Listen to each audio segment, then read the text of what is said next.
Perhatikan Bapak Ibu adik-adik semuanya, kita ini wajib bakti sama kedua orang tua. Allah berwasiat kepada kita di dalam surat Al-Ankabut ayat 8. Wa wasainal insana biwalidayhi husna. Allah memberikan wasiat kepada kita manusia agar berbuat baik kepada bapak dan ibunya. Bahkan dinyatakan barang siapa yang di waktu pagi itu baik kepada bapak ibunya, maka pada saat itu dibukakan 2 pintu surga untuknya. Nih. Jadi Bapak Ibu, saya mengingatkan diri saya sendiri juga jamaah sekalian, hukum daripada baik kepada bapak ibu itu adalah wajib. Nah, permasalahan ini, bagaimana baik kepada bapak ibu ketika bapak ibunya sudah tidak ada? Ada 4 ini. Jadi kalau kita bakti benar-benar kepada bapak ibunya sekalipun sudah tidak ada, 1, diperintahkan wa dzikri kulla hasanati li walidayya summa yashkurullahu ta'ala wa yashkuru li walidayhi. Hendaknya saya sampean terus menerus mengingat kebaikan bapak ibunya, sekalipun sudah meninggal terus diingat kebaikannya, kemudian bersyukur kepada Allah dan bersyukur kepada bapak ibu. Kenapa bersyukur kepada bapak ibu? Karena la yaskurun nasi la yaskurullah. Siapa saja sinten kemawon ingkang boten matur nuwun teng kawulanipun Gusti Allah, artosipun boten syukur teng Gusti Allah. Ingat ya, 1, terus menerus mengingat kebaikan bapak ibu.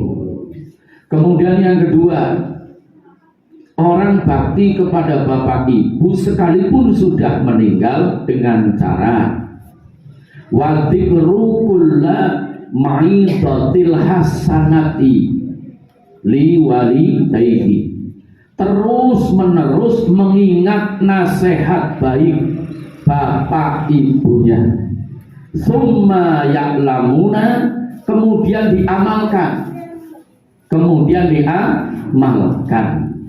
Kenapa demikian?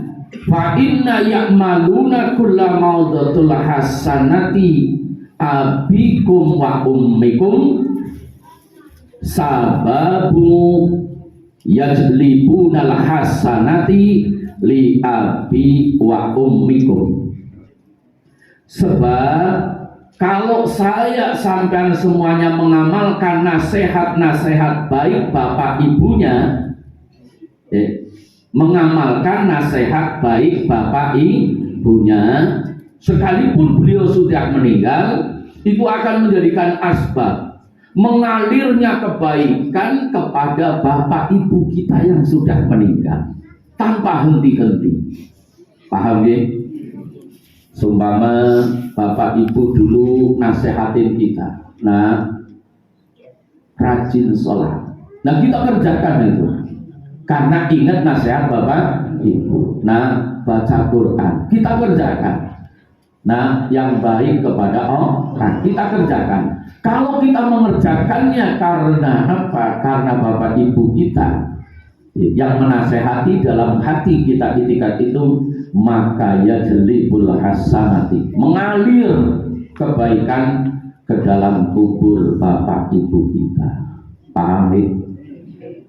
Ketiga, bakti sama bapak ibu itu yang ketiga, yaitu kita diperintahkan wa ahsinu, berbuat baiklah li ikhwanikum, terhadap saudaramu, Ya.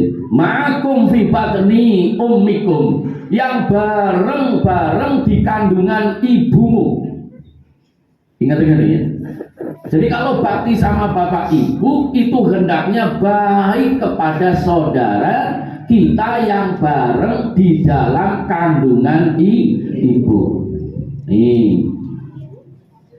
Jadi kalau kita ngaku baik sama orang tua, kok kita dengan saudara sekandung tidak baik, itu namanya mengkhianati bapak ibu. Nauzubillah min. Kenapa? Karena orang tua kita tidak rela kalau kita ini tidak pada saling baik. Ini sulit banget. Nih, sulit banget. Tidak sedikit orang itu ya, sama saudara sekandung itu pada saling bermusuhan. Nih, makanya ingat, saya ingetin diri saya, bapak ibu adik-adik semuanya, yang baik sama saudara sekandung.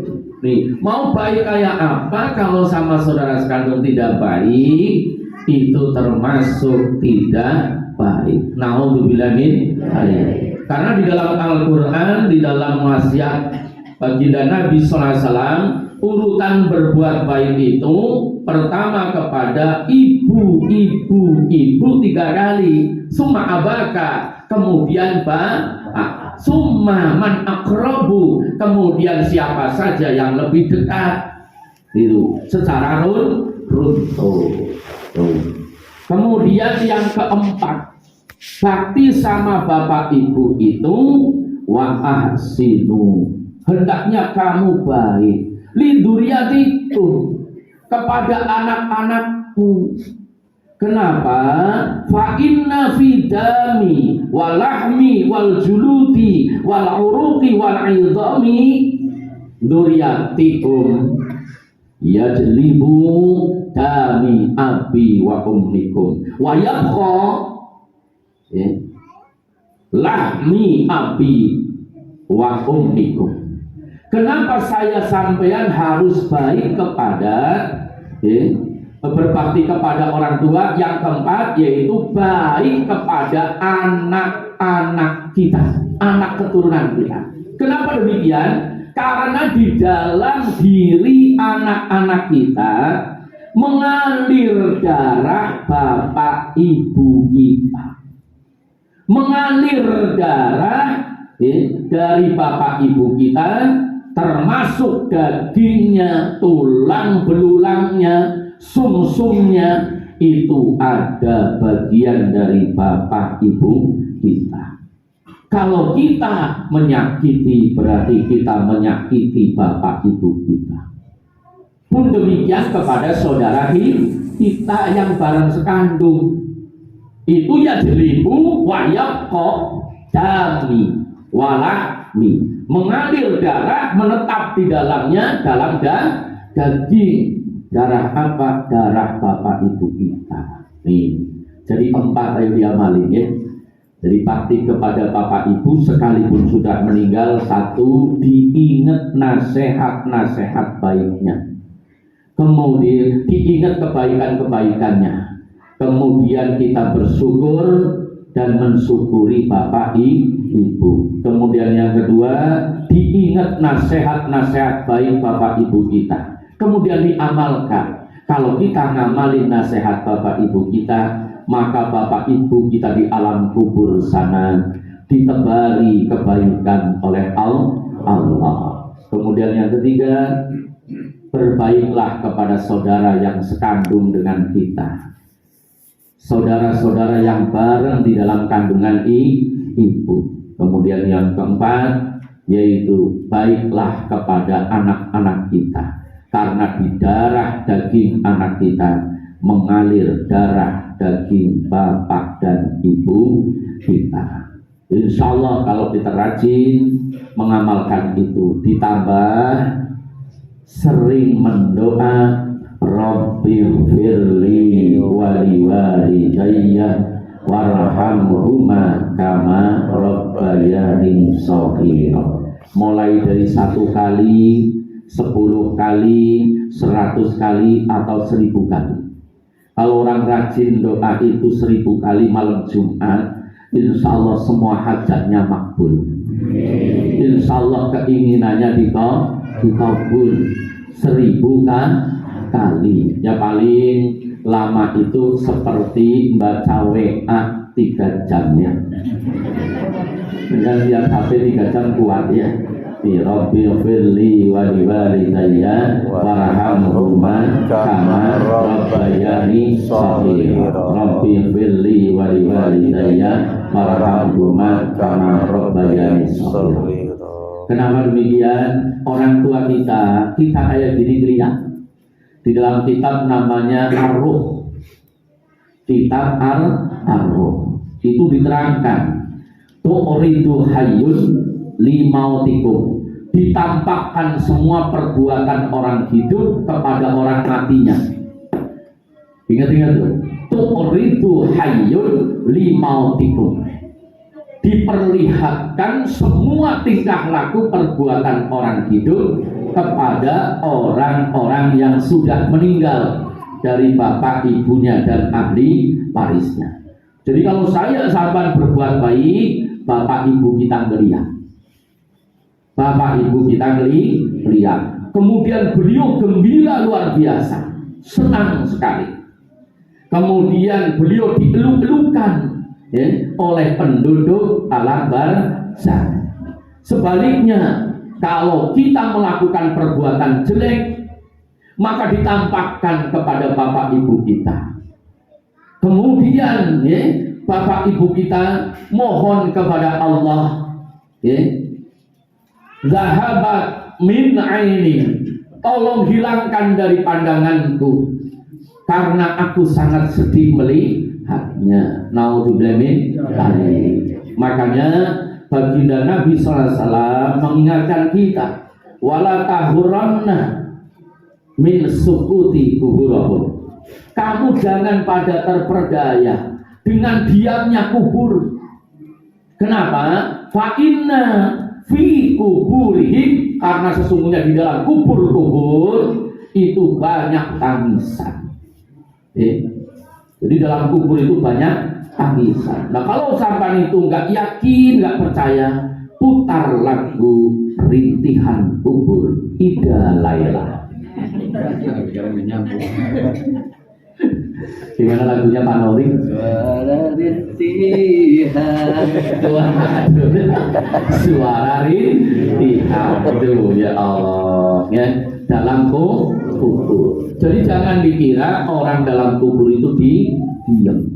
Itu dijelaskan wala tahurana min sukuti kubur rahum. Kamu jangan terperdaya dengan diamnya kubur, karena di dalam kubur banyak sekali tangisan. Salah satu di antaranya baginda Nabi saat melewati kubur mendengar orang itu ya, menangis disiksa, kemudian memerintahkan sahabat untuk membelah ya, daun atau dahan ya, pohon kurma, ditaruh di atasnya sembari memohon agar diringankan siksanya. Nah, penghuni kubur itu senang banget kalau dikunjungi. Itu. Kemudian didoakan.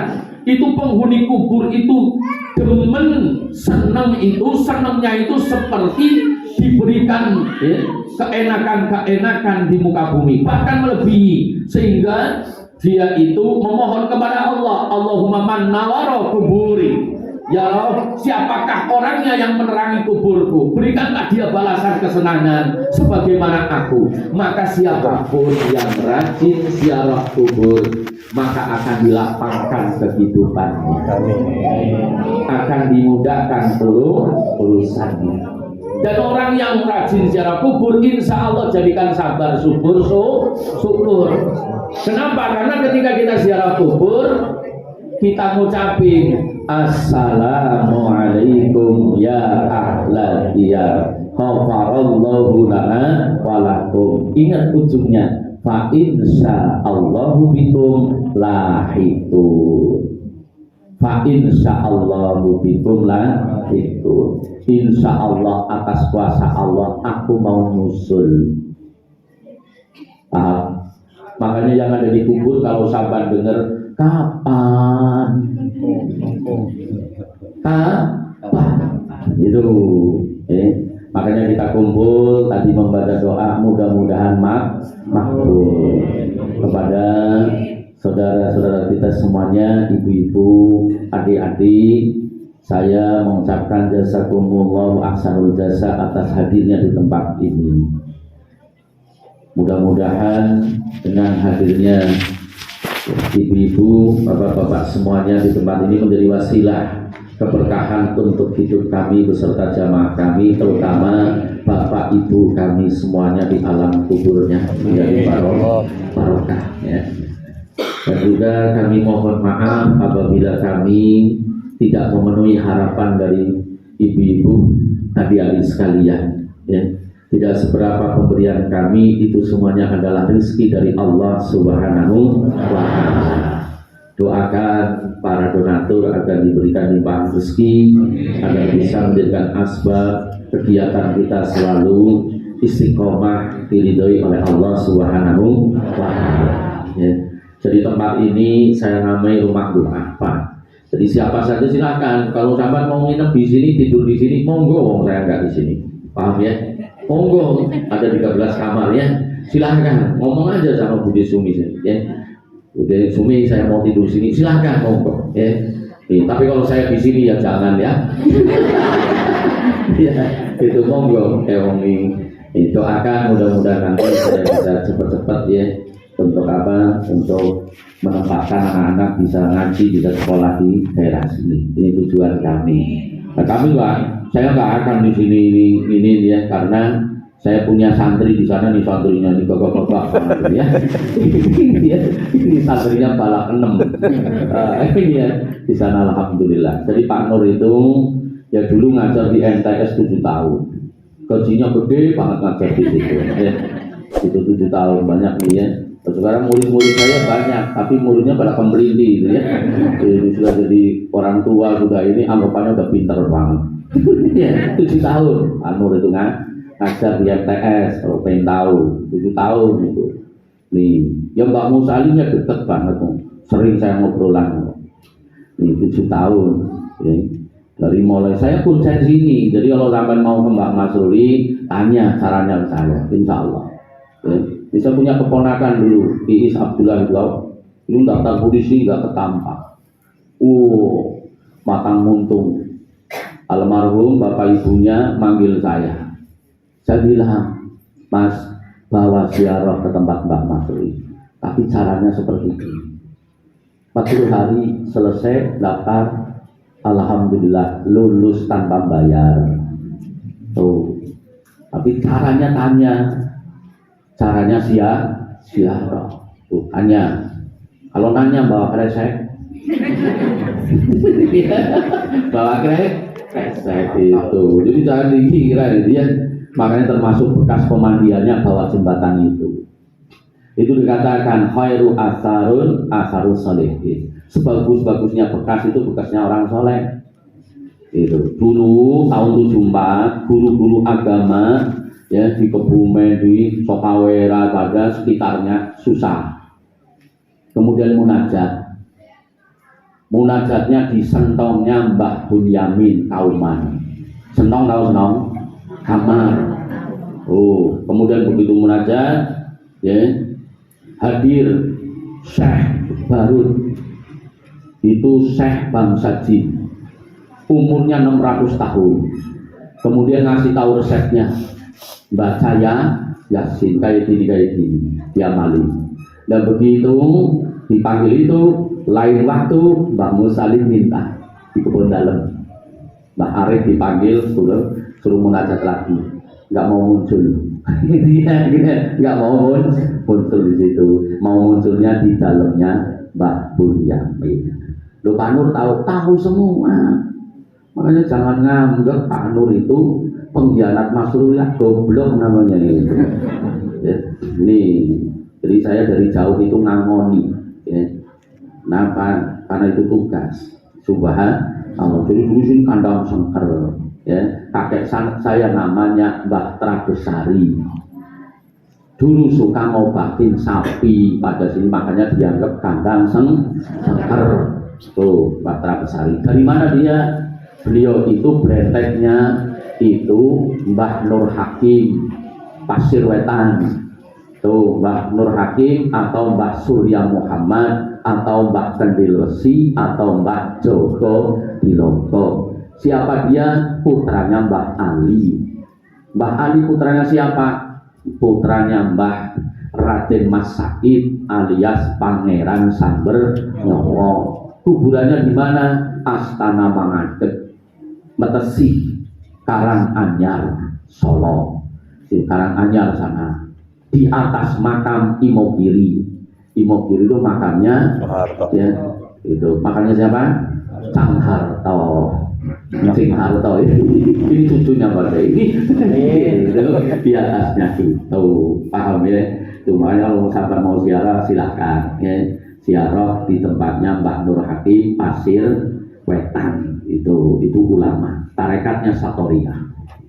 Kemudian Pak Nur ngajinya di mana? Pak Nur ngaji lama di kuburan. Ngaji lama di kuburan. Kuburan mana? Kuburannya Mbah Abdul Somad Jombor. Mbah Abdul Somad Jombor itu muridnya Kanjeng Sunan Gunung Jati, punya karomah ilmu al-amyah. Makanya kalau sampai kepengen rezeki lancar, kepengen ini tak kasih unjuk ilmunya.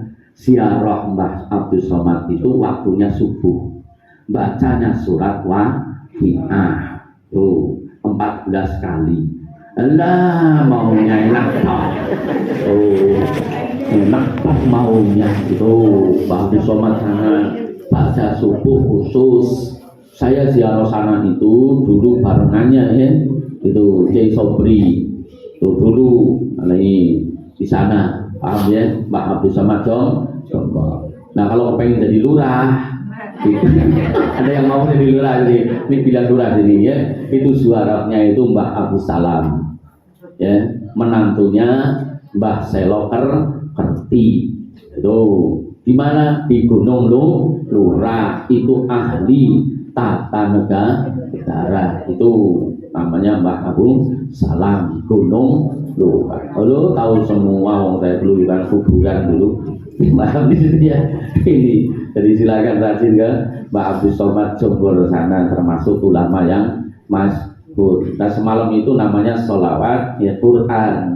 Itu dulu kelangenannya, kesenangannya Mbah Nuh Pager Aji. Mbah Nuh Pager Aji itu CS-nya Mbah Kiai Hasan Mamli, Mbah Sanusi Banjar Patoman, Aang Nuh Gentur. Aang Nuh Gentur itu kesohor waktu zaman Petrus naik ke atas Monas, dipanggilin sniper mau ditembak, ternyata itu Aang Nuh Gentur. Itu makamnya ada di Gentur sana.